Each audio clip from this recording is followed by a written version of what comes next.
नमस्कार दोस्तों, आज है हमारे साथ मीशो सेलर रुद्रांश सर, जो कि लगभग 1.5 से 2 महीने हो गए हैं आपको हाँ हाँ। प्रोडक्ट सेल करते हुए मीशो पे। और काफी ज्यादा एक्सपीरियंस है और आपको जानकर हैरानी होगी कि इनकी सेल कितनी ज्यादा बढ़ गई है केवल और केवल 1 से 1.5 महीने के अंदर। चलिए विस्तार से डिटेल में एक एक चीज जानते हैं। अभी देख लीजिए, फिलहाल सर ने अपना पूरा सेटअप बना के रखा हुआ है। प्रोडक्ट सर कहाँ से लाते हैं, कितने का लाते हैं, देन कितनी अर्निंग होती है, कितने लॉसेस होते हैं, बहुत सारी इंटरेस्टिंग चीजें हैं, तो वीडियो को लास्ट तक जरूर देखिएगा। तो रुद्रांश भाई, स्वागत है आपका हमारे चैनल पे। कुछ धन्यवाद कहना सर। चाहेंगे आप हमारी ऑडियंस से? अरे मुझे बड़ा अच्छा लग रहा है कि आज हमको अनूप भाई की वीडियो में आने का मौका मिला और हमारे इस काम की वजह से अनूप भाई हमारे पास आए, हमारी चीज़ें को और बढ़ाना चाहेंगे और यही चीज़ें। एक बेसिक सा सवाल है सर, मैं आपसे पूछना चाह रहा हूँ कि आपने ये कैसे शुरू करने का सोचा? क्या दिमाग में आपके आया था कि हम ये शुरू करते हैं? एक्चुअली मुझे शुरुआत से यही था कि मुझे अपना खुद का कुछ करना है। मुझे ओके। जॉब ने मैं कभी सोचा ही नहीं, मेरे वहाँ कभी किसी ने जॉब की भी नहीं, तो मैंने कभी जॉब का सोचा भी नहीं, इसलिए मैंने सोचा खुद का कुछ करेंगे। कुछ तो यूनिक स्टार्ट करना हाँ, था। तो मैं एक दिन यूट्यूब पे देख रहा था, तो उसमें दिखा रहे थे मीशो का। मैंने देखा कि सेलिंग करते हैं लोग ऑनलाइन, तो मैंने देखा प्रोडक्ट वगैरह देखे, लोग छोटे छोटे प्रोडक्ट को उठा के या किड्स कैटेगरी में जाके, कई कैटेगरी होती है उसमें, पर आपका मन है जो आप बेच पाओ। तो मैंने भी ऐसे एक कैटेगरी चुनी जो थी लेडीज़ के कपड़ों की। तो उसमें मैंने प्लाजो एक कैटेगरी, सब कैटेगरी जिसे कहेंगे, वो हमने चुनी और उस पर मैंने काम किया। फिर मैंने अपना सेलर अकाउंट बनाया और आज मेरे ऑर्डर्स अच्छे खासे आते हैं और सेल भी मेरी बढ़िया है। भाई, मीशो पर सेलर बनने के लिए आपका सबसे पहला स्टेप क्या था? मीशो पे अगर आपको देखिए, इसमें दो तरीके की सेलिंग होती है। एक होता है कि आप अगर यूपी के अंदर करना चाहें तो उसके लिए आपको जीएसटी जरूरत नहीं पड़ेगी। स्टेट सेलिंग जिसको हाँ, बोलते हैं। स्टेट सेलिंग है, इंट्रा स्टेट में जो आप कर रहे हैं। एक होता है कि आप जीएसटी बनवा के अगर काम करेंगे तो आप ऑल ओवर इंडिया अपने प्रोडक्ट को सेल कर पाएंगे। ओके। और मीशो का अगर नई आईडी पे मैं देखा जाए, जो मैंने एक्सपीरियंस किया है कि यही है कि नई आईडी जितनी भी आती है उनके मोस्टली जो ऑर्डर आते हैं वो बाहर के स्टेट से आते हैं, ना कि अपने शहर के। तो मतलब कहने का मतलब ये है कि अगर किसी को शुरू करना है तो वो पहले अपनी जीएसटी पहले अपनी बनवा। जीएसटी बनवाएगा, जीएसटी बनने के बाद उसको करंट अकाउंट खुलवाना होगा। वो श्योर। सब चीज़ें अपनी लगाने के बाद उसके बाद एक सेलर अकाउंट बनेगा मीशो पे, तो वहाँ से आपका काम स्टार्ट होगा। ओके। जब आपका पहला ऑर्डर आया उस समय आपका एक्सपीरियंस क्या था? मतलब क्या सोच रहे थे आप? एक्सपीरियंस क्या मतलब, ऐसा मैं तो फ्रेशर ऐसा काम किया तो मैंने सोचा नहीं था कि मेरी आईडी पे भी ऑर्डर आ सकते हैं। पर लेकिन जब पहला ऑर्डर आया तो बड़ा अच्छा लगा कि मेरा भी एक ऑर्डर आया जिसको मैंने खुद पैक किया और खुद मैंने पिकअप बॉय को दिया कि जो उसको डिलीवर करो। खुशी खुशी। खुशी हुई, उसके पेमेंट ओके। आया तो बहुत अच्छा लगा, काफ़ी अच्छी लगा। तो आप ये कैसे तय करते हैं कि कौन सा प्रोडक्ट ज्यादा बिकेगा या ट्रेंड कैसा चल रहा है? ये सब चीजें कैसे आपको पता चलती हैं? ये एक टर्म होता है मार्केट एनालिसिस। Market analysis. उसमें क्या होता है, उसमें आपको देखना पड़ता है कि आप पहले अपना मीशो का पैनल खोलिए। अभी आप सेलर अकाउंट ना बनाइए, सबसे पहले आप मीशो डाउनलोड कीजिए और उसमें देखिए क्या चीज़ सबसे ज़्यादा रिव्यू कर रही है, किसके रिव्यू सबसे अच्छे हैं, क्या चीज़ सबसे ज़्यादा बिक रही है। उसको 5-6 चीज़ों को इवेल्युएट करें, निकाल लेंगे अलग से कि ये 5 चीज़ें सबसे ज़्यादा बिक रही हैं, श्योर। उनमें से किसी एक पे काम करिए। ये मुझे आइडिया तो मैंने। मतलब कुल मिला के कोई एक प्रोडक्ट पकड़ कर चलना है हाँ, पकड़ के चलना है जो और ट्रेंडिंग में भी, जो बिकेगा भी। बिकेगा भी। आप कपड़े कहाँ से सोर्स करते हैं, जो भी कपड़े आप सेल कर रहे हैं? जैसे हमारे बहुत सारे ऐसे व्यूवर्स हैं जो अपना शुरू करना चाह रहे हैं, तो उनको ये नहीं पता है कि कपड़े कहाँ से खरीदे जा सकते हैं।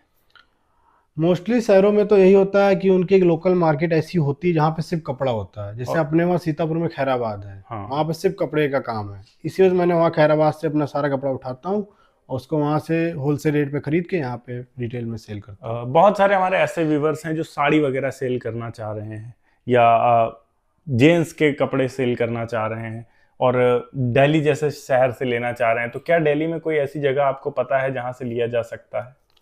दिल्ली में तो बहुत जगह है, जैसे सरोजनी वगैरह हो गया और बाकी अपने और भी नक्खास मार्केट एक हो गई जो बहुत फेमस है कपड़ों के लिए, तो वहाँ से कपड़े ले सकते हैं। बट ये है कि अगर वो चीज़ अलग हो गई एक, अच्छा। वो क्या होगा कि आप एक एक्सपीरियंस हो गए और फिर एक कभी कभी आदमी के मन में आता है जैसे मेरे सेल हो रही है, अब मेरे एक समय मन में आएगा जब मेरे ऑर्डर्स बढ़ेंगे कि मैं खुद का अपना ब्रांड लॉन्च करूँ। उसके लिए अगर हम दिल्ली वगैरह जाएंगे तो हो सकता है हम रॉ मटेरियल उठाएं, ओके। तो इसलिए दिल्ली से ले सकते हैं। बट कपड़ों का मोस्टली जो व्यापार होता है वो सूरत से होता है अपना। सूरत से होता है। मतलब शुरुआत अगर करना है तो आप अपने हाँ, शहर के लोकल शुरुआत में मार्केट से आप करिए। अपने लोकल शहर से लीजिए, कोई दिक्कत नहीं कोई है। दिक्कत नहीं। हाँ, क्या शुरुआत में आपने कोई ऐसी गलती करी जिससे आपको नुकसान हुआ हो? एक गलती मेरे से हुई थी। एक्चुअल में इसमें क्या होता है कि जब आपको कोई ऑर्डर आता है तो उसमें आपको 2 दिन का डिस्पैच मिलता है। ओके। पर वो चीज़ मैंने इग्नोर कर दी थी, उस वजह से क्या होता है एक ऑर्डर मेरा ब्रीच हो गया था। तो ब्रीच होता है, ब्रीच होने का मतलब होगा कि उनकी जो सेलिंग की जो नॉर्म्स होते हैं, जो उनके लॉज होते हैं, उनको मैंने डिसोबे किया। डिसओबे कर दिया। उस वजह से मेरा ये लॉस हुआ था पूरा पूरा प्रोडक्ट, और वो डिलीवर भी नहीं हुआ था, उसमें मुझे लॉस झेलना पड़ा। ब्रीच को अगर थोड़ा अच्छे से एक्सप्लेन करने की कोशिश करें ब्रीच तो। इन द सेंस समझ लीजिए, आपने जैसे किसी कोई चीज़ मुझसे ऑर्डर की, जी जी। आपको वो चीज़ 2 दिन के अंदर, आपका मैं दिखा रहा 2 दिन के अंदर आपके पास पहुंचनी डिलीवर होगी, होगी। बट मैंने वो चीज़ पैक ही नहीं की। एज अ तो सेलर मैंने वो चीज़ को लाइटली लेके मैंने उस चीज़ को पैक नहीं किया। अब जब मैंने पैक नहीं किया तो उसकी आरटीडी हुई नहीं। आरटीडी मतलब ready to dispatch, ready to dispatch नहीं गया वो। नहीं किया। इस वजह से आपको आएगा गुस्सा कि मैंने ये चीज़ ऑर्डर की, मेरे पास टाइम पे आई नहीं, आपका रिव्यू, आप रिव्यू ख़राब दोगे, उसमें कंपनी मुझे ब्लेम करेगी, पेनल्टी मेरे ऊपर आएगी। ये होता है ब्रीच। ओके, तो मतलब ऑर्डर ब्रीच नहीं करना चाहिए। ऑर्डर ब्रीच नहीं करना चाहिए, भले आप, मैं तो कहूँगा कि आप एक दिन पहले डिलीवर करवा दो। एक दिन पहले, मतलब अगर आपका 23 का डिस्पैच है तो आप 22 को ही अपना ऑर्डर वो कर दो, पैक करके डिलीवर पिकअप बॉय को दे दो। मैंने अब तक जितना एक्सपीरियंस लोगों से सुना है या देखा है, ज्यादातर कपड़ों में क्या होता है, रिटर्न्स बहुत ज्यादा आते हैं। तो आपके साथ ये होता है और आप इसको कैसे मैनेज करते हैं और इसमें कितना लॉस हो जाता है? रिटर्न्स आते हैं, इसमें बहुत ज़्यादा मेरे रिटर्न्स भी आए हैं, बट अब हम उस प्लेटफॉर्म पे आ गए कि रिटर्न्स भी तो हम मैनेज कर लेते हैं। बट शुरुआत में ऐसे रिटर्न आना ही आना, और कपड़े की ऐसी चीज़ होती है, मान लो किसी कस्टमर ने ऑर्डर किया, अब कभी उसको खोलता है, वो कहता है अरे लो कलर नहीं अच्छा है, ये नहीं अच्छा, वो उसे रिटर्न कर देता है। अगर वो आपको कस्टमर रिटर्न आ रहा है तो आपको ज़्यादा लॉस होगा। अगर वो आपको ऑन द वे, मतलब वे पहुँचने से पहले रिटर्न हो गया, उसमें आपको इतना लॉस नहीं होता है।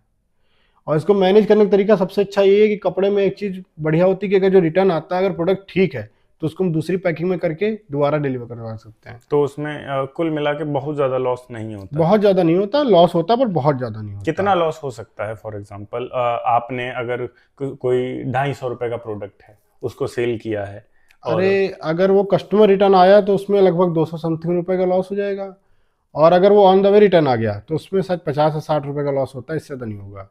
ओके। मतलब ओवरऑल अगर आपके ऑर्डर्स अच्छे आ रहे हैं, आपकी सेल अच्छी है, तो आपको प्रॉफिट बढ़िया रहेगा। प्रॉफिट बढ़िया रहेगा। हाँ। मीशो पर वैसे बहुत सारे सेलर्स हैं, हमने देखा है लाखों सेलर्स हैं। तो क्या आपने ये सोचा है कि आप उन सब से थोड़ा सा अलग रहेंगे या आने वाले समय में आप अलग हो जाएंगे? बिल्कुल। तो ये कैसे होगा?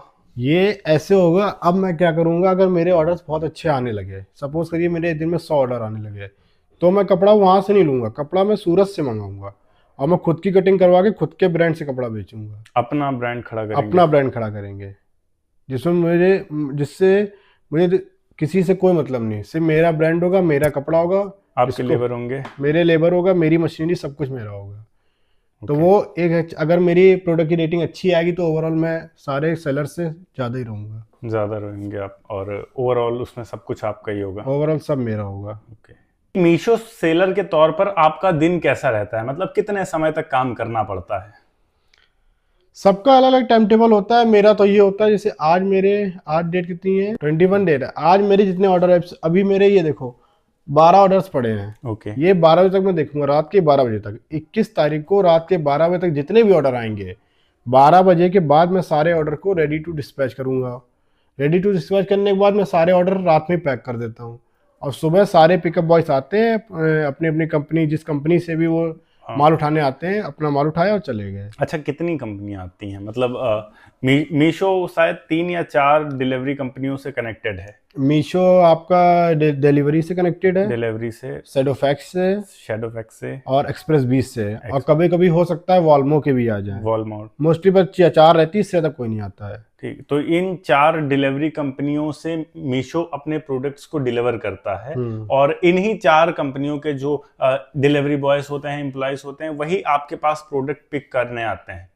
आपका घर शहर से थोड़ी सी दूर है, तो कई बार समस्या भी होती होगी, नहीं आती? बहुत समस्या होती है। कभी कभी क्या होता है, ये लोग शुरुआत में क्या करते हैं, नई आईडी जब देखते हैं कि नई कोई सेलर आया है, तो उसके साथ थोड़ी बदतमीजी करने की कोशिश करते हैं, पर हमको वही चीज़ मैनेज करनी पड़ती है। अब आपको कुछ भी हो, लेकिन आपको इनके साथ बना के रखनी पड़ेगी। बना के आप रखेंगे तो कभी क्या हुआ कि हम रोड पे जाके दे आए, वैसे अपने एरिया में ये चीज़ दिक्कत है, थोड़ी रोड वगैरह गली वगैरह की दिक्कत, तो मुझे कभी रोड पे जाना पड़ता है। अगर आप उनकी टर्म्स आपके अच्छे हैं उनके साथ तो वो खुद आ जाते हैं घर पे, ऐसा कोई दिक्कत नहीं है।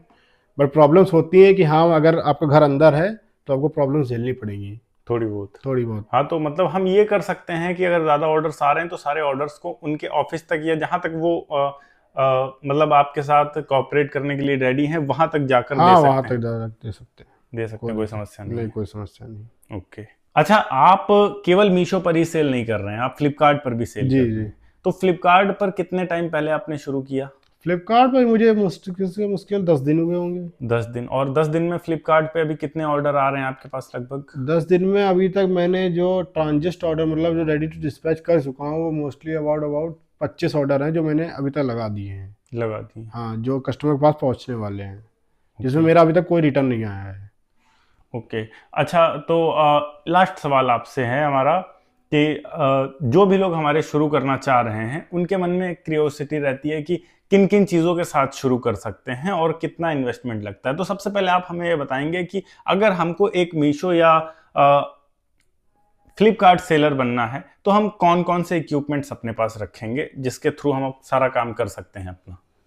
वैसे अगर आप फ़ोन से भी कर रहे हो कोई दिक्कत नहीं, फ़ोन से भी हो जाता है। मैं तो मीशो का काम तो पूरा फ़ोन से करता हूँ। फ्लिपकार्ट का फ़ोन से पॉसिबल है? फ्लिपकार्ट का है पॉसिबल, बट कुछ चीज़ें होती हैं, जैसे अब ये पैनल है, जी जैसे मीशो का ये पैनल है, ये तो ओपन हो जाता है। फ्लिपकार्ट वाला जो पैनल होता है वो थोड़ा बड़ा पैनल होता है, इससे थोड़ा ज़्यादा डिफिकल्ट भी होता है। इस वजह से उसके लिए लैपटॉप जरूरत पड़ सकती है, पर ऐसा बहुत रेयर केस होगा। अगर आपका बहुत अच्छा काम चल रहा हो तब आप लीजिए, अन्यथा अपने फ़ोन से काम कीजिए। फ़ोन से हो सकता है। आराम और से। प्रिंटर आपके पास कौन सा है? प्रिंटर ये मेरा ब्रदर्स का लाया था, इंटेक प्रिंटर है ये हमारा। ओके। इसमें रिफिल वगैरह पड़ती हैं और सारे काम इससे मेरे होते हैं। वैसे आने के लिए तो जो सेलर लोग हैं वो सब थर्मल प्रिंटर का यूज़ करते हैं मोस्टली, पर वो यूज़ तब करिए जब आपके 100, 150 या 500 ऑर्डर आ रहे हो, क्योंकि उससे सिर्फ आप लेबल निकाल सकते हैं, और इससे प्रिंटर से आप लेबल तो निकाल ही सकते हैं, अपने पर्सनल काम भी सारे कर सकते हैं। फ्रेम से बाहर तो नहीं जा रहा है?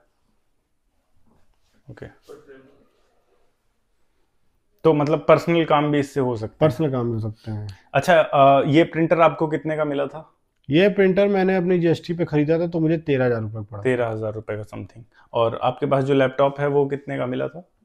ये 70,000 का मैं लाया था, अभी मैंने खरीदा एक हफ्ते पहले। 70,000 रुपए का लैपटॉप है, मगर अगर आपको शुरू करना है तो कोई आप जरूरी फोन नहीं। से करिए आराम से, कोई दिक्कत नहीं है। आप अपने फोन से करिए, और अगर आप लैपटॉप लेना ही चाह रहे हैं तो 10 से 15,000 का सेकंड हैंड अच्छे लैपटॉप मिल जाएंगे, वो भी सेलर का काम करने के लिए सफिशिएंट होते हैं। भाई को और भी बहुत सारी चीजें करनी होती हैं, वीडियो एडिटिंग वगैरह और भी बहुत सारी चीजें करते हैं भाई, इसलिए इन्होंने महंगा लैपटॉप रखा है। पर ये बिल्कुल भी वो नहीं है कि अगर आप छोटा लैपटॉप लेते हैं या फिर क्रोमबुक वगैरह लेते हैं तो काम नहीं हो सकता है। बिल्कुल हो सकता है, क्रोमबुक से भी हो सकता है, आराम से हो सकता है, बहुत आराम से हो सकता है। अगर आप एक टैबलेट भी ले लेते हैं उससे भी काम हो जाएगा। इसमें कोई जरूरी नहीं कि आप लैपटॉप ही ले। लैपटॉप मैंने अपने, असल में मैं एमबीए भी कर रहा हूँ साथ ही साथ में जी, मैं पढ़ने के साथ साथ बिजनेस कर रहा हूँ, इसी वजह से मुझे लैपटॉप जरूरत पड़ती है कि मुझे पीडीएफ बनानी होती है, प्रेजेंटेशन बनानी होती है, बहुत कुछ होता है, इसलिए मैंने लैपटॉप लिया। मुझे कोई जरूरत नहीं थी लैपटॉप की। बट अगर आप लोगों को काम शुरू करना है तो आप लोग फोन से करिए, फोन से कर सकते हैं, कोई समस्या नहीं है। तो कुल मिलाकर आप 15,000 रुपए के 15 से 20,000 रुपए के इक्विपमेंट के साथ शुरू कर सकते हैं। ऑलरेडी अगर आपके पास फोन मौजूद है तो इक्विपमेंट के तौर पर आपको केवल प्रिंटर चाहिए होगा। पैकिंग वगैरह का कैसे क्या रहता है? पैकिंग वगैरह पे आपकी मीशो की पन्नी आती है, मैं आपको दिखाता हूँ।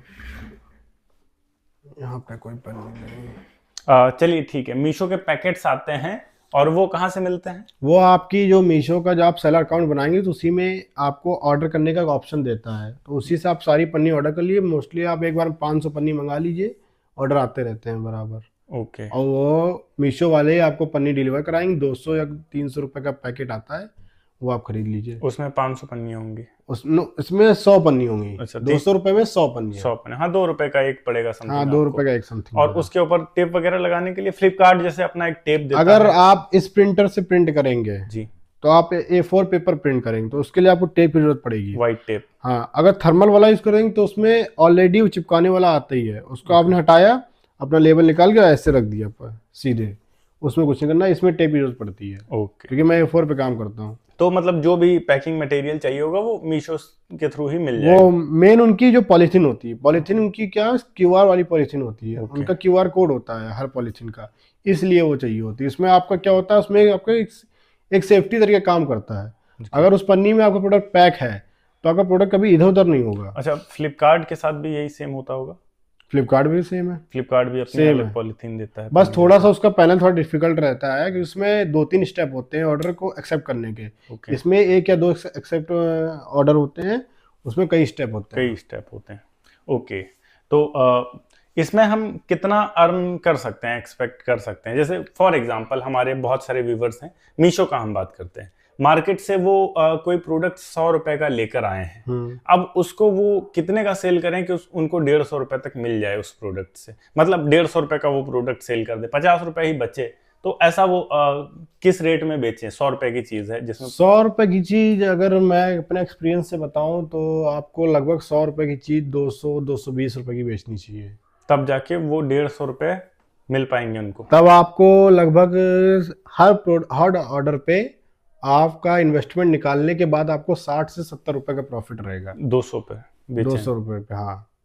ओके, तो यही बेसिक चीजें थी जो आपको जाननी चाहिए अगर आप मीशो सेलर बनना चाह रहे हैं या फिर फ्लिपकार्ट सेलर बनना चाह रहे हैं। हमारे रुद्रांश भाई बहुत अच्छा काम कर रहे हैं। यहाँ आसपास के बहुत सारे ऐसे लोग हैं जिनको इन सब चीजों के बारे में बिल्कुल नहीं पता था, उनको इंस्पायर कर रहे हैं। मुझे भी काफी सारी चीजें इनसे सीखने को मिली हैं। ओके गाइस, ये थी एक छोटी सी वीडियो की किस तरीके से आप मीशो पर सेलर बन सकते हैं और अच्छी अर्निंग कर सकते हैं। अगर वीडियो अच्छी लगी हो तो वीडियो को लाइक करके चैनल को सब्सक्राइब जरूर कर दीजिएगा। मैं मिलता हूं आपको नेक्स्ट वीडियो में एक नए टॉपिक के साथ। तब तक के लिए जय हिंद, वंदे मातरम।